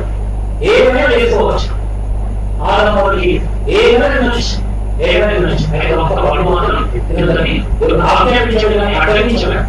ఆజ్ఞాపించాడు, తింటే తినడానికి నిశ్చయంగా చేస్తాం, తినకపోతే వస్తాం. అదే ఒక్కటే ఒక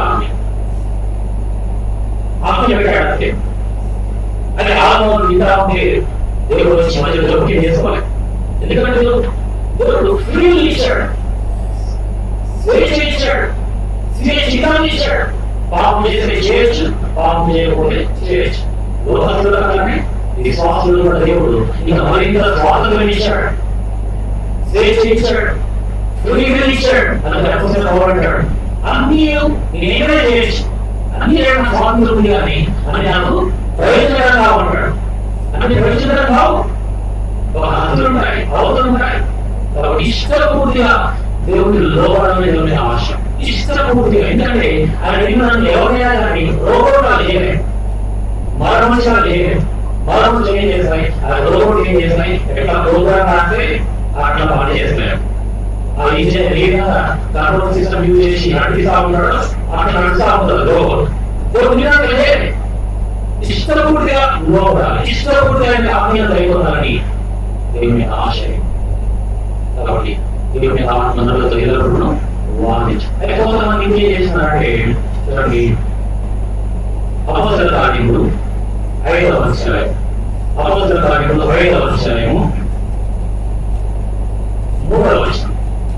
అప్పుడు పేతురు, అననీయ, నీ భూమి మీద దాచుకుని పరిశుద్ధాత్మను మోసపుచ్చుటకు సాతాను ఎందుకు నీ హృదయమును ప్రేరేపించను? పరిశుద్ధాత్మను మోసం చేశాడు. పరిశుద్ధాత్మను మోసపుచ్చుటకు కొంత పరిశుద్ధాత్మను మోసం చేసేవాడున్నారు. ఇక్కడ చూసిన వాడు ఎంతకున్నాడు తెలియదు. పరిశుద్ధాత్మను ఏమి చేయబడి వాడు, పరిశుద్ధాత్మకు తిరుగుబాటు చేసేటువంటి వాడు, పరిశుద్ధాత్మను మోసం చేసేవాడు. అందుకని ఏం జరిగిందో మాకు దాని వాడికి ఏం జరిగిందో మనం తెలుగు. బహుశా నీవు పరిశుద్ధాత్మ నివాసం చేస్తా ఉంటే తిరుగుబాటు చేస్తా ఉన్నావా, మోసం చేస్తా ఉన్నావా? తర్వాత ఏం చేస్తాడట? ఇది అపుస్తలుల 5వ అధ్యాయము 9వ వచనం. అందుకు ప్రభు యొక్క ఆత్మను శోధించడు మీరెందుకు ఏకీభవించి పరిశుద్ధాత్మను శోధిస్తా ఉన్నాడు. బహుశా నీవు కూడా పరిశుద్ధాత్మను శోధిస్తా ఉన్నావు. ఇంకా కొంతమంది ఏం చేసినారంటే చూడండి, ఎఫెసీ పత్రిక 5వ అధ్యాయం, ఎఫెసీలకు క్షమించి 4వ అధ్యాయం, ఎఫెసీ పత్రిక 4వ అధ్యాయము 30వ వచనం, ఎఫెసీ పత్రిక 4:30. దేవుని పరిశుద్ధాత్మను దుఃఖపరచుకుని విమోచన కొరకు ఆయన మీరు ముద్రింపబడినారు. పరిశుద్ధాత్మ దుఃఖపరిచేవా? పరిశుద్ధాత్మ దేవుడు నీ అంతరంగంలో ఉండి దేవుని వాక్యాన్ని జ్ఞాపకం చేస్తా ఉంటాడు. నీతో వాదించడు, అది వాక్యాన్ని జ్ఞాపకం చేస్తాడు. తిరుగుబాటు చేస్తా ఉంటే, మోసం చేస్తా ఉంటే, శోధిస్తా ఉంటే అంతరంగం దుఃఖపడతా ఉంటాడు, ఏడుస్తా ఉంటాడు. అయ్యో నా బిడ్డ, నా కుమారుడే, నా కుమారుడు ఎందుకు వాక్యాన్ని విరుద్ధంగా ప్రవర్తిస్తున్నామని అంతరంగంలో కుమిలిపోతా ఉంటాడు. దేవాదేవుడు ఈ విషయమై తీసుకుంటున్నాడే. ఎంతమంది పరిశుద్ధాత్మ దుఃఖపెడతా ఉన్నారు. తర్వాత కొంతమంది ఏం చేసినారంటే తెలుగులో రాసిన మొదటి పత్రిక 5వ అధ్యాయం, మొదటి పత్రిక 5వ అధ్యాయం 19వ వచనం, ఆత్మను ఆత్మకుడి quench not the spirit. పరిశుద్ధాత్మ ఆత్మవిషయం అంటే పరిశుద్ధాత్మ తన యొక్క హృదయాంతరాల నుంచి బయటికి పంపించిన, బయటికి ఎగిరివేసేటువంటి వాడు. మనకు తెలుసు పౌలు పరిశుద్ధాత్మ చేత నింపబడినటువంటి వాడు. ఆత్మ బలముగా అతని మీదకి దిగి వచ్చినట్లు 6వ దినాల్లో మనం చూడగలం. ఎప్పుడైతే దేవుడు దూరంగా పాపం చేశాడు, ఏవో ఆత్మ అతన్ని విడిచిపోయి ఏమొచ్చినది? దురాత్మ వచ్చినది ఎదుర్కోవడం పెరిగినారు. పరిశుద్ధాత్మని అంతరంగంలో లేకపోతే ఎవరున్నాడు? లేక దురాత్మ ఉన్నాడు, పాపం ఉన్నాడు. తర్వాత సంపూర్ణ గురించి కూడా మనకు తెలుసు. ఎన్ని అద్భుతాలు చేశాడు. దేవుని ఆత్మ బలంగా వచ్చి సింహాన్ని అలగినట్లు తీర్చివేశాడు. కాబట్టి ఏమో 1000 మంది చనివేశాడు. దేవుని ఆత్మ బలంగా వచ్చింది. ఎప్పుడైతే పాపం చేశాడు, ఎప్పుడైతే సంపూర్ణ తీసేయబడ్డాయో దేవుని ఆత్మని ఎడవాసినట్లు అలా జరిగినాడు. పరిశుద్ధాత్ముడు వెడలిపోయాడు. కాబట్టి నేను స్థితి ఎట్లా పాత దినాల్లో దేవుని ఆలయం లౌకికమైనటువంటి మందిరంలో దేవుడు నివాసం చేసినాడు. నేను నీ అంతరంగా నివాసం చేస్తాను. ఈ రోజు ప్రారంభం చేస్తున్నాం. లేఖకాండం 26వ అధ్యాయం 11వ వచనం. లేఖకాండం 26వ అధ్యాయం 11వ వచనం. నా మందిరం నీ మధ్య ఉంచడను, మీరు నా మనసు ఆశపడు. అందరం కలిసి చేస్తున్నామండి. లేఖకాండం 26వ అధ్యాయం 11వ వచనం. అందరం కలిసి చేస్తున్నాం. నా మందిరం నీ మధ్య ఉంచడను, నేను నా మనసు ఆశపడదు. ప్రార్థన చేస్తున్నాం. ప్రారంభించండి. ఒక నిమిషము మొదటి హృదయాలు పరీక్షించుకున్నాం. అందరూ మొబైల్పై సాధ్యమైన వాడడం ప్రయత్నం చేయండి. దేవుని వాక్య విలువలో నేను హృదయాన్ని పరీక్షించు.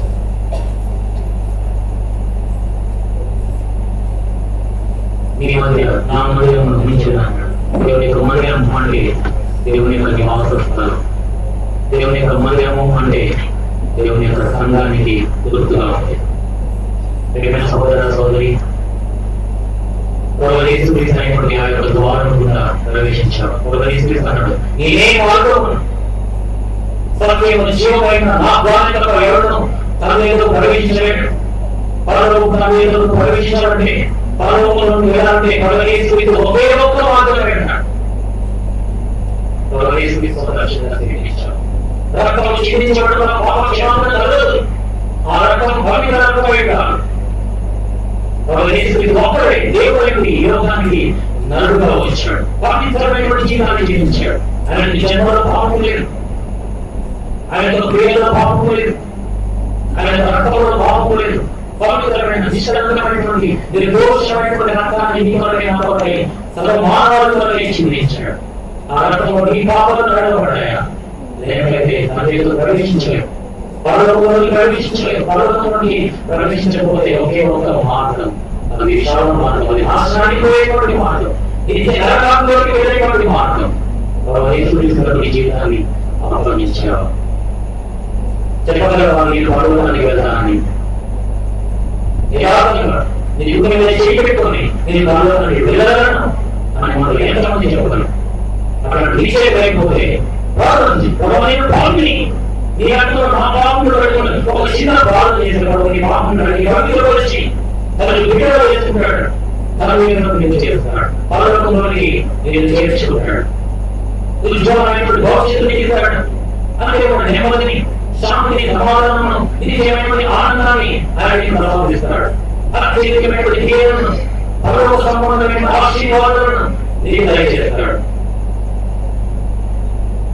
అక్కడ ప్రార్థన ఆనందంలో వచ్చాయి. ఎంతకాలం ఆ వీరు ద్వారం కూడా ప్రవేశించకుండా ఉంటారు, ఎంతకాలం ప్రవేశించడానికి అవకాశం ఇవ్వకుండా ఉంటారు. ప్రవేశించడం ఒక్కడే మార్గమైన భాగం ఏంటంటే నాలో పాపములను ఎవరు స్థాపించిన ఆయన పాప రీతిలో పాపము చేయనివాడు, పాపము లేనివాడు, ఒక్క పొరపాటు ఒక్క చిన్న పాపం కానీ ప్రవేశిస్తే ఆయన పాపము లేదు, ఎవరు రుజువు చేయలేరు. ఇంపాసిబుల్. నేను పాపం చిన్న భాగం ఎప్పుడు వచ్చాయి, నేను కడిగి పండించపరిచి తన విగ్రహాలు చేసుకున్నాను. అంతేకాకుండా దేవాదేవుడు నీ అందరికి ఆత్మలోకి వచ్చి నీ అందరూ నివాసం చేస్తాడు. అది ఎంతో అద్భుతకరమైనటువంటి దేవుడు సహవాసం. ఎటువంటి సహవాసం అంటే ఆత్మలో పాపం చేయకుండా దేవుడు ఆత్మలో ఎట్లా మాట్లాడాడు, ఎట్లా సచ్చరించినటువంటి సహవాసాన్ని ప్రభు నీకు ఇవ్వాలని కోరుతున్నాడు. ఒక నిమిషం నియంత్రణలో ప్రార్థించి పవిత్రపరిచింది నేను పాపించడు వాసం అని వచ్చిన ప్రార్థన చెప్పడం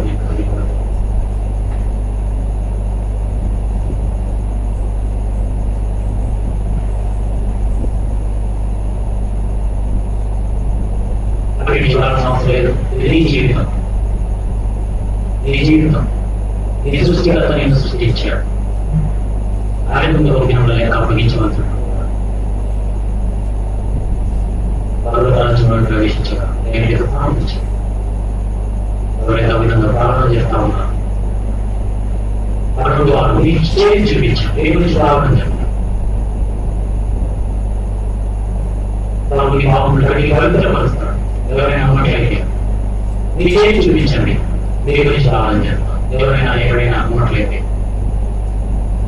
దేని గురించి ప్రార్థన, ఎవరైనా ఉన్నట్లయితే మీ చేయి తనకు చూపించండి, దేని గురించి ప్రార్థన చేస్తాం. సోదరుడు నీ పాపములు కడిగి పవిత్రపరచండి కాక, సోదరి ప్రభుని పాపములు కడిగి పవిత్రపరచండి కాక.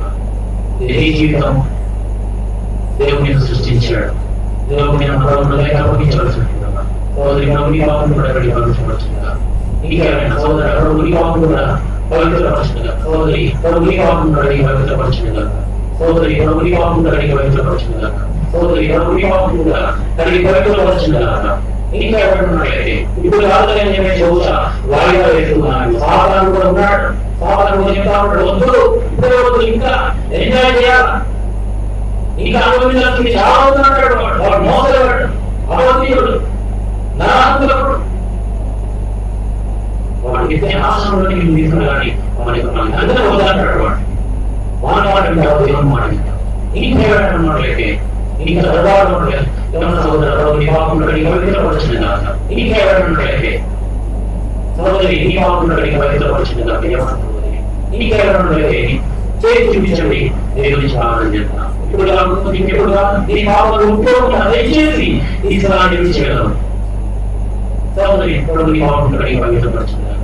ఇంకెవరైతే నీ చేసి చూపించండి. ఇంకెవరైనా ఎక్కడైతే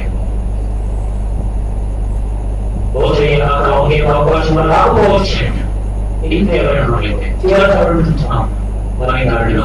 ఇంకెవరైతే దయచేసి మీ చేసి చూపించండి, మీ గురించి సోదరి ప్రభుని పాపం పడి వాడుతుంది.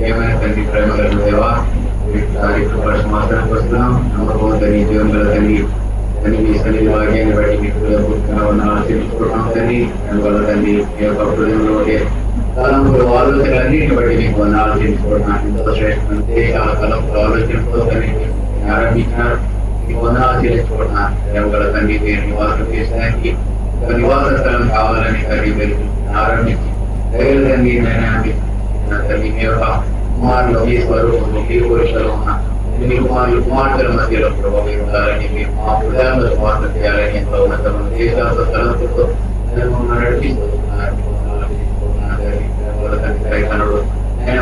విధాలు ఆర్థికపరిచినప్పటికీ సఫల మొదలుగా మీ యొక్క పరిపూర్ణ చిత్తం నెరవేర్చబడినట్లుగా తలంపులు మాత్రం కూడా జరిగిపోకుండా మీ సంకల్పం సంపూర్ణంగా నిర్వహించడం సామర్థ్యం బట్టి దేవుడు అని నిరూపిస్తూ దయగలని కుమారుని సంపూర్ణంగా వాటి నెరవేర్చినందుకే మీకు ఆశించుకోవడానికి మీ కుమారులో మీ ఉద్దేశాల సమస్తం కూడా నెరవేర్చినట్టుగా దయగలని మీరు ప్రభావ మీరు మాయలు అదేపడుకున్నట్టుగా దయగలని ఆయన వారు నివాసం చేయడానికి వాగ్దానం నెరవేర్చినట్టుగా దయగలని మన తల్లి మా యొక్క ఆశయాలు ఆయన కార్యాలన్నీ మా హృదయం నుంచి తొలగించినట్టుగా ఆ యొక్క అసహ్యమైన కార్య నిమిత్తమై మా ప్రభు ఇవాళ తన ప్రాణాన్ని కాకపోయినట్టుగా ఇవాళ రక్తాన్ని చిందించి మాకు పరిహారార్థులుగా తల్లి మా యొక్క ప్రదర్శితులుగా మా నిమిత్తమై సంపూర్ణమైన బలియాగంగా అర్పించుకున్న విధానాన్ని బట్టి వందనాలు తీర్చుకోవడం మాలో ఉన్న సంపూర్ణమైన ఆశయాలు తొలగించి దైవ తండ్రి మా హృదయంలో ప్రతి ఆత్మదేవుడు నివాసం చేయనట్టుగా తల్లి మీద ఆత్మను కుమరించిన తండ్రి మీకు వందనాలు తీర్చుకోవడానికి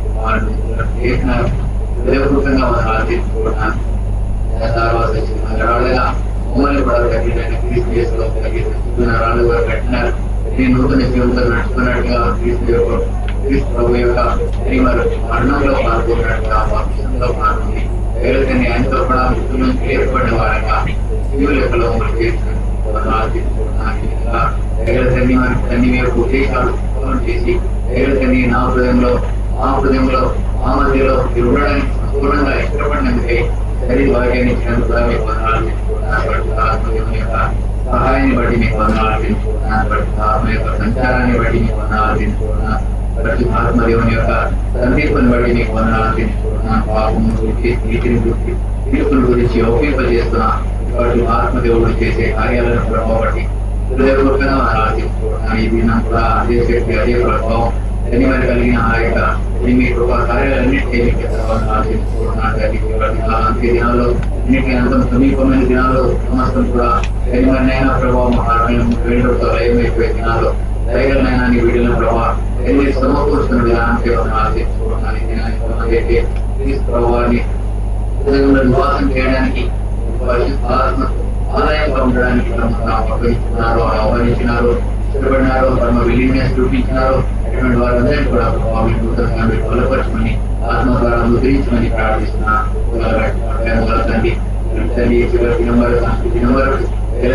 ముద్రించి సిద్ధపరచమని ప్రార్థిస్తున్నాను మా హృదయంలో సంపూర్ణమైన కార్యం జరిగించినట్టుగా ఆశీర్వదించి జీవించమని ప్రార్థిస్తున్నాం అనేకులకు ప్రకటించినట్టుగా విస్తరింపజేయమని ప్రార్థిస్తున్నాం ఆన్లైన్లో ఎవరైతే చూస్తున్నారో ఎవరైతే ఉద్దేశంలో ఉన్నారో ఎవరైతే ఒప్పుకున్నారో ఎవరైతే ప్రభావాన్ని అంగీకరించినారో వీళ్ళందరూ కూడా ప్రభావం జీవించుకుని వారి ఒక హృదయ ప్రభావ మరి వైఖరిని బట్టి వారి ప్రభావం అందించమని ప్రార్థిస్తున్నాం వీళ్ళందరూ కూడా మేము చేస్తున్నాం ఎంతగానో కృతజ్ఞతలు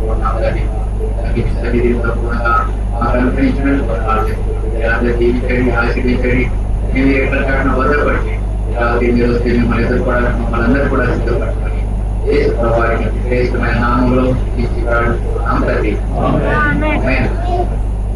మన తండ్రి అయిన దేవుని యొక్క ప్రేమయు ప్రభువైన యేసుక్రీస్తు వారి యొక్క కృపయు పరిశుద్ధాత్మ దేవుని యొక్క నీడ సహవాసం ఇప్పుడు ఎల్లప్పుడూ మనకందరికీ సదాకాలం తోడైన ఆమేన్.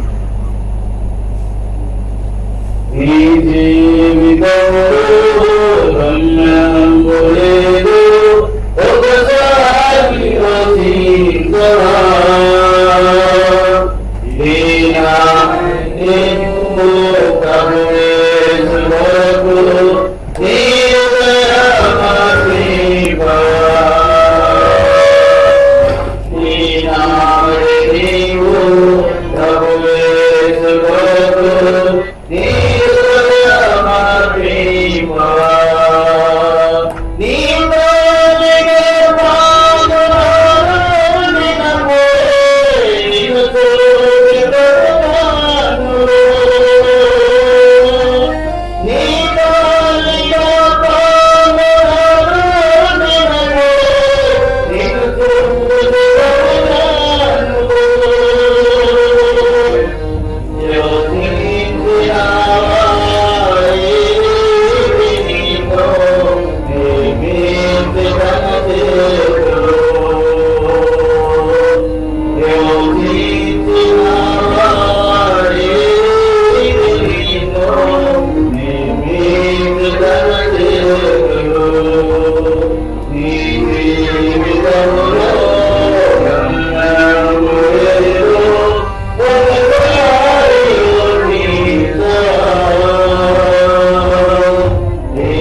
ప్రార్థించి ఆశించగా దేవుడు మన మంచి వాతావరణం మంచి దైవాన్ని తీసుకొచ్చి మన ఆత్మీయంగా ఆరాధించాడు. సంఘాన్ని ప్రేమించి సమర్పించుకోండి.